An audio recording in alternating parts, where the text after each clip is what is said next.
اقرأ ورتل باقتدار آناء ليلك والنهار. ازرع بقلبك آية لتفوز في جني الثمار.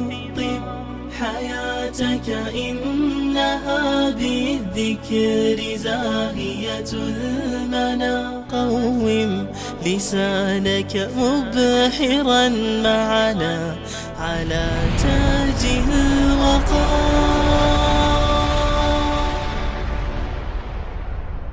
اقرأ ورتل باقتدار آناء ليلك. بسم الله الرحمن الرحیم. الحمد لله و الصلاة و السلام علی رسول الله صلی الله علیه و سلم و علی آله و صحبه اجمعین. عزیزان گران قدر، السلام علیکم و رحمت الله و برکاته. خواهران و برادران عزیز، در درس گذشته ما و شما پیرامون افعال خالق متعال، افعالی که به خالق متعال سبحانه و تعالی در قرآن عظیم الشان و احادیث رسول الله صلی الله علیه و سلم نسبت داده شده است. سر از این افعال صحبت کردیم که انسان یکتاپرست و مؤمن باید این افعال بشناسه. الله رب السماوات و الارض است، پروردگار آسمان ها و زمین است. این خالقی که پروردگار آسمان ها و زمین است، این خالق چندین صفتی داشت. یکی از صفتهای خالق متعال سبحانه و تعالی صفت خلق کردن بود که الله خلق کننده آسمان ها و زمین است، شفا دهنده هست، روزی دهنده هست، پناه دهنده هست و افعال دیگه که ما در برنامه قبلی خدمت شما دوستان گران قدر تقدیم کردیم. امروز نوبت میرسه به افعالی که در قرآن و سنت از خالق متعال سبحانه و تعالی نفی شدند که انسان مؤمن موحد یکتاپرست باید این افعال به خالق نسبت نتن. ما باید این افعال بشناسیم و به خاطر از که عقیده ما جور شود، این افعال باید به خالق متعال نسبت نتیم. مشکل اساسی یهودیا و نصرانیا و کسانی که قبلا بودن که کافر شدن، علتشان همی بود که اونا به وجود خالق متعال باور داشتن، ولی به اساس نسبت دادن بعضی از افعال زشت به خالق متعال اینا کافر شدن و سبب لعنتشان شد. چرا؟ بعضی افعالی که شایسته خالق متعال سبحانه و تعالی نیست، او را به خالق نسبت دادن سبب شرک و کفر میشه. خب این که کدام افعال است که ما او را باید به خالق متعال سبحانه و تعالی نسبت ندهیم، موضوع برنامه امروزی ما و شما هست که ان شاء الله تعالی سر از او بحث میکنیم. الحمدلله و الصلاة و السلام علی رسول الله صلی الله علیه و سلم. افعالی که در نزد به خالق متعال او را نسبت دادن میتونیم دو قسم افعال هستند. افعالی که به شکل تفصیلی در قرآن عظیم الشان و احادیث رسول الله صلی الله علیه و سلم بیان شدن. افعال به شکل تفصیلی با مثال ها بیان شده که ما و شما باید او را به خالق متعال نسبت ندهیم. بعض افعال دیگه هست که به شکل اجمالی از خالق متعال سبحانه و تعالی نفی شدند که ما باید او افعال به شکل اجمالی به خالق متعال نسبت ندهیم. خب افعالی که از خالق متعال سبحانه و تعالی نفی میشن و به شکل تفصیلی هستن، اول فعل از افعال فعل دختر داشتن است. چون مشرکین مشکلشانی بود که مشرکین قریش برای الله سبحانه و تعالی نسبت دخترها را میدادن. الله سبحانه و تعالی در سوره هود در آیت 107 میفرماید: اعوذ بالله من الشیطان الرجیم و یجعلون لله البنات و یجعلون، و مردمای مشرک اهل جاهلیت برای الله پسران را دختران را نسبت میدادن و بر از او دختران میگردانیدن. الله متعال میگه سبحانه، پاکیست او را، ولهم ما یشتهون، و برای خودشان آنچه که اشتها داشتن.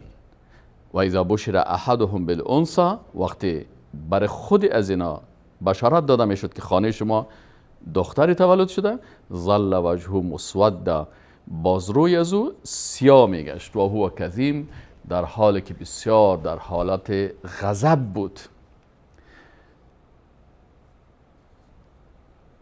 این سوره آیت شریفی که خدمت شما مخواندم سوره نحل است و آیت 57 و 58.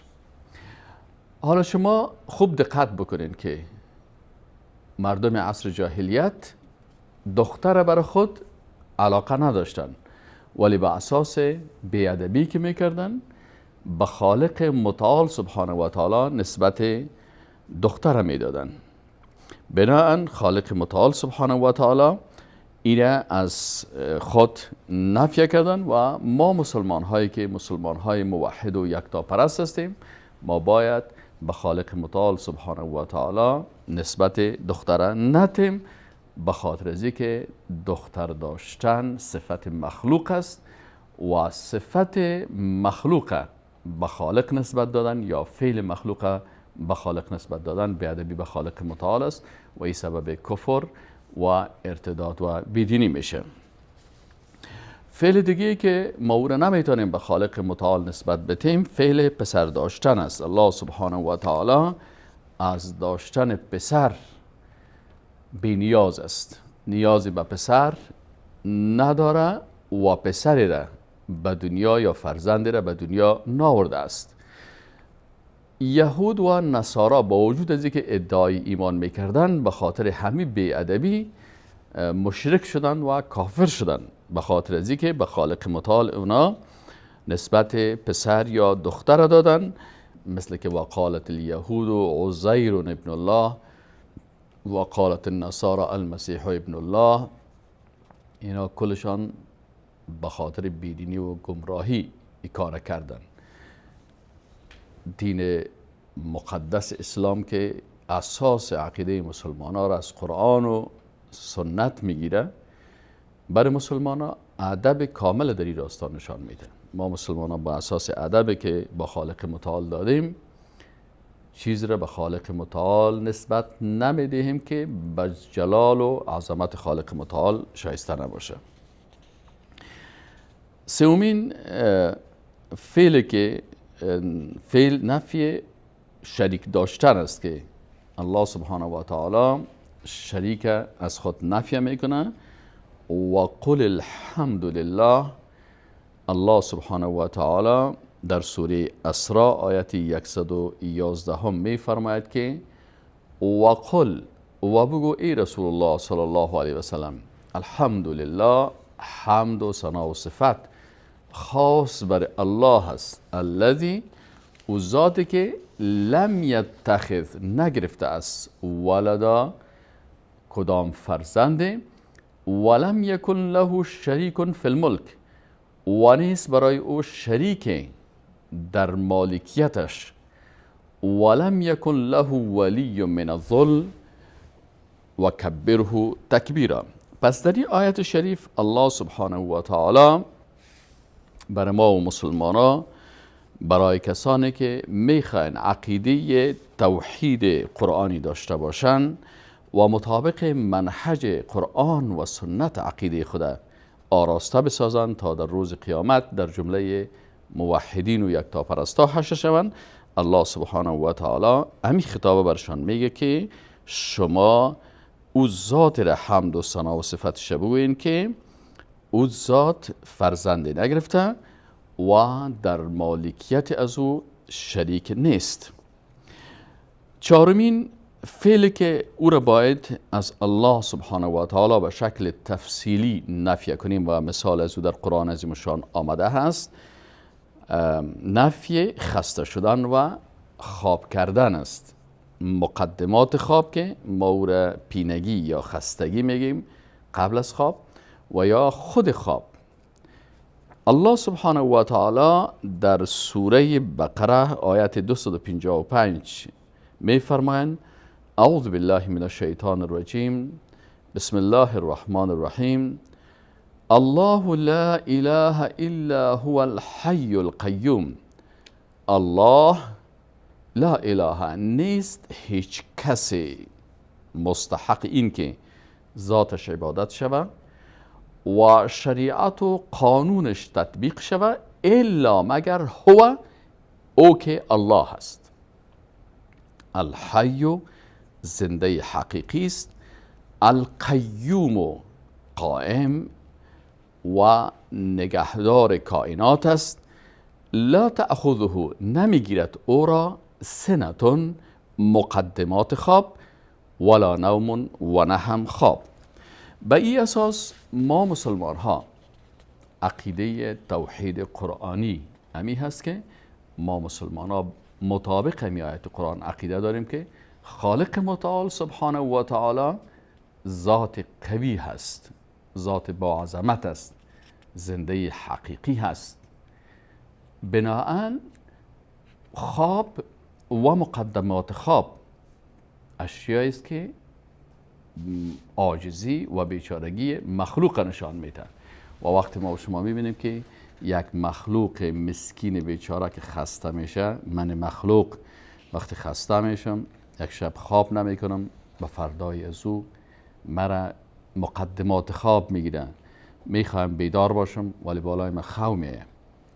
پس این عاجزی ما هست و وقتی من خواب میکنم، خواب در حقیقت مثل مرگ است. از این خاطر صبح وقتی از خواب بیدار میشیم میگیم الحمدلله الذی احیانا بعدما اماتنا و الیه النشور. الحمدلله الذی احیانا، حمد و ثنا و صفت به او ذات است که ما را زنده کرد. یعنی خواب مثل مرگ است. پس وقتی در اول آیت میگه که الله لا اله الا هو الحی القیوم، ذاتی که زنده حقیقی هست، بناهن این ذاتی که زنده حقیقی هست و کنترل قائم است به امور تمام کائنات، یک لحظه هم از کنترل از اینا غافل نمیشه. پس او ذات است با عظمت که لا تأخذه سنة ولا نوم. او ذات است که نه او را خواب میگیره، نه مقدمات خواب و نه هم خواب. پس این از عقیده درسته که کسی میخواه که از قرآن عظیم الشان عقیده خود بگیره. و اکثرا گفتیم خدمت شما دوستا که مشکل یهود و نصارا در این نقطه بود که بسیاری وقتا بیادبی میکردن و بیادبیشان امی بود که بعضی از افعال را به خالق متعال نسبت میدادن که او شایسته ذات ذوالجلال نبود و نیست. به می شکل شبیه داشتن، خود شبیه داشتن یک فعل از افعال است که دلالت به عاجزی و بیچارگی میکنه. ما مخلوقات شبیه و مثل داریم. چرا؟ ما مخلوق هستیم، اما خالق متعال لیس کمثله شیء. به می خاطر است که الله سبحانه و تعالی نفی میکنه کفو و یا شریک را با خود. ولم یکن له کفوا احد. به سوره اخلاص قل هو الله احد الله الصمد لم یلد ولم یولد ولم یکن له کفوا احد. همچنان از صفات یا افعالی که از خالق متعال نفی شده هست به شکل تفصیلی در قرآن عظیم الشان، فعل عاجز شدن است. خالق متعال سبحانه و تعالی عاجز نمیشه. عاجزی برای ما مخلوقات است. با عاجز هستیم، بسیاری کارها را کرده نمیتونیم، اما خالق متعال سبحانه و تعالی در سوره فاطر آیت 44 برای ما مسلمان ها قدرت و عظمت خود بیان میکنه و میفرماید و ما کان الله لیعجزه من شیء. و ما کان الله، و نیست الله سبحانه و تعالی و یا شایسته نیست به الله سبحانه و تعالی لیعجزه که عاجز بگرداند او را من شیء چیز فی السماوات در آسمان ها ولا فی الارض و نه هم در زمین. انه یقینا که الله سبحانه و تعالی کان علیما قدیرا هست ذات بسیار دانا و ذات بسیار قدرتمند. عاجزی صفت مخلوقات است و انسان هایی که خود درک میکنن که عاجز هستیم به مخلوق بودن خود قناعت دارن و این صفت ضعف و عاجزی که مربوط به ما مخلوقات است این را به خالق متعال سبحانه و تعالی نسبت نمیدهیم. به خاطر چی؟ به خاطر ازی که الله ذات با عظمت است و هیچ چیز خالق متعال عاجز ساخته نمیتونه و اگر کسی نسبت ای فعل به الله میته در حقیقت بی‌ادبی بزرگ به خالق متعال میکنه که این سبب کفر و بیدینی از میشه که چنانچه یهود و نصارا به این مشکل مبتلا شدن. شما اگر کدام وقت کتاب های امروز که در بازار یافت میشه به نام بایبل میگن، بایبل کتاب است که نصرانی ها دارن، دو بخش داره، یک بخشش عهد قدیم است Old Testament و یک بخشش عهد جدید است New Testament. Old Testament یا عهد قدیم تورات، New Testament یا عهد جدید ای چی است؟ ای اناجیل هست. اینا هر دوی زیر یک جای کردن Old و New به نام بایبل و در عربی و فارسی را کتاب مقدس میگن. در عربی میگن الکتاب المقدس و در فارسی میگن کتاب مقدس. خلاصه ای که یهودی ها مشکلشان نصرانی ها چی است؟